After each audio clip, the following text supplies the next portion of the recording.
cada año será 1.3, 1.4, 1.5, pues en esa misma medida el pago de intereses se hará haciendo mayor. Entonces, esto lo traigo a colación para que entendamos entonces lo siguiente. El pago de los intereses de la deuda, el subsidio al sector eléctrico y el gasto en servicios personales representan entre 9 y 10% del PIB en la República Dominicana. Hay momentos en que puede llegar al 11% del PIB. Esto significa que entre el 65 y el 70% de los ingresos tributarios del gobierno son gastos comprometidos, están comprometidos ya. Una vez deducidos estos gastos, apenas quedan entre 3 y 5% del PIB para financiar el resto del gasto público, educación, salud, infraestructura, etcétera. Entonces, el estrecho ingreso fiscal disponible es fuente de tensión para la política fiscal, pues no resulta suficiente para financiar simultáneamente el necesario aumento del gasto social y, por qué no decir, la necesidad de invertir más y más en infraestructura, si es que queremos colocar a la República Dominicana en una posición tal que pueda competir desde el punto de vista de infraestructura con otros países, no solamente de la región, sino del mundo. Entonces yo creo que es un elemento muy importante para que podamos entender las presiones a que nos vemos nosotros todos los años sometidos cuando tenemos que formular el presupuesto del gobierno. Los análisis indican que la presión tributaria de largo plazo requerida para cumplir las obligaciones establecidas por la ley, pensiones, educación, salud, ayuntamiento, poderes públicos y ley de competitividad, sería de alrededor del 21 al 22% del PIB. O sea, para nosotros poder cumplir cabalmente los compromisos que se han asumido en el país con educación, con salud, con pensiones, con los ayuntamientos, con los poderes públicos, requeriríamos tener en estos momentos una presión tributaria de no menos del 22% del Producto Interno Bruto. Y la presión tributaria en estos momentos está por debajo del 14% del Producto Interno Bruto. Significa que el esfuerzo fiscal que hay que hacer en la República Dominicana es enorme, es enorme. Y por eso nosotros planteamos aquí que necesariamente esto obliga a un pacto fiscal en la República Dominicana en el largo plazo.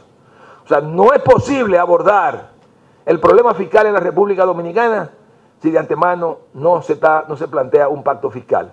Es cierto, y lo decimos, que puede haber una gran mejoría en el gasto público. Yo creo que se puede racionalizar el gasto público, pero ¿cuánto se puede racionalizar el gasto público? Cuando estamos destinando el 3.7% del PIB a pago de sueldos y salarios.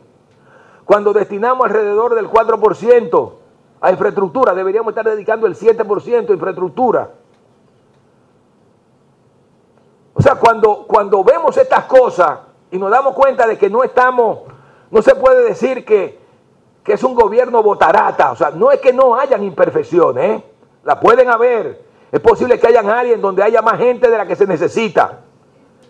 Pero al final de cuentas, cuando vemos que hace apenas 6 años o 7 años, el gobierno anterior llegó a destinar alrededor del 5% o el 6% del Producto Interno Bruto a pago de sueldos y salarios.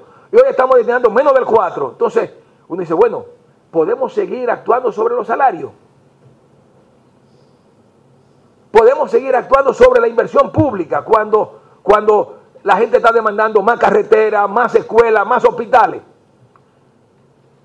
Pero en un momento en que por ley al país se le obliga a destinar el 4% a educación y apenas estamos destinando el 2.4%, cuando por ley se le obliga a destinar al gobierno el 5% a salud pública y estamos destinando menos del 2% a salud pública, cuando por ley se le ordena que tiene que destinar el 10% del presupuesto a los ayuntamientos del país y estamos destinando alrededor del 8%. O sea, cuando se obliga a que hay que transferir el 1% a pensiones y no estamos transfiriendo prácticamente ahora lo que se necesita para las pensiones, uno dice, bueno, cuando uno ve esta cosa, si queremos hacer la cosa bien, lo que se requiere es que nos pongamos de acuerdo, porque con una presión tributaria de 14 no es posible abordar eso. Y la diferencia que se sale de esos datos que le estoy dando es que hay que pensar por lo menos en 8 o 9% más del Producto Interno Bruto de presión tributaria para poder hacer frente a las necesidades que tiene el país desde el punto de vista de la política fiscal. Se ha entendido que para hacer sostenible la política fiscal en la República Dominicana, nosotros necesitamos generar superávit primario del orden del 2% del Producto Interno Bruto. Y lo que se espera, fíjense que para el 2010 no habrá superávit primario, estaremos en cero, pero no habrá déficit primario.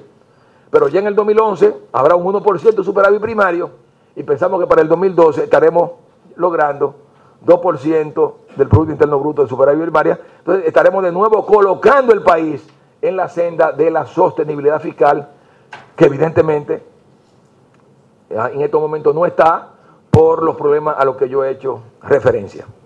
Conclusiones, yo creo que lo he cansado bastante, he hablado mucho, pero permítanme concluir. Claramente, la República Dominicana enfrenta un dilema dado por la urgencia de apoyar los sectores sociales en un contexto en que tiene que hacer frente a la consolidación fiscal. Lo anterior conduce a establecer la necesidad de aumentar la capacidad recaudadora del Estado vía incremento de la eficiencia recaudatoria y o incremento de la presión tributaria. Sería necesario que se comience a corregir la inequidad de término de contribución tributaria de los diferentes sectores productivos. Legitimar una reforma tributaria en la República Dominicana en estos momentos pasa por introducir mejoras importantes en los criterios de asignación del gasto público. Si bien en los últimos años la República Dominicana ha hecho un gran esfuerzo en mejorar las asignaciones al gasto social para mejorar la productividad de la economía y avanzar en la superación de la pobreza y la desigualdad, será necesario incrementar el gasto en salud y educación. República Dominicana está compelida a promover sectores productivos que demanden empleos formales. Esto permitiría que amplios núcleos de la población se incorporen a los beneficios de la seguridad social a través del empleo. Y además, en todo caso, el gobierno deberá continuar haciendo esfuerzos para otorgar los servicios de la seguridad social al segmento de la población que permanecerá en el sector informal, todo lo cual conduce a la necesidad de incrementar la capacidad fiscal del Estado. Y con esto termino y muchas gracias por haberme prestado atención.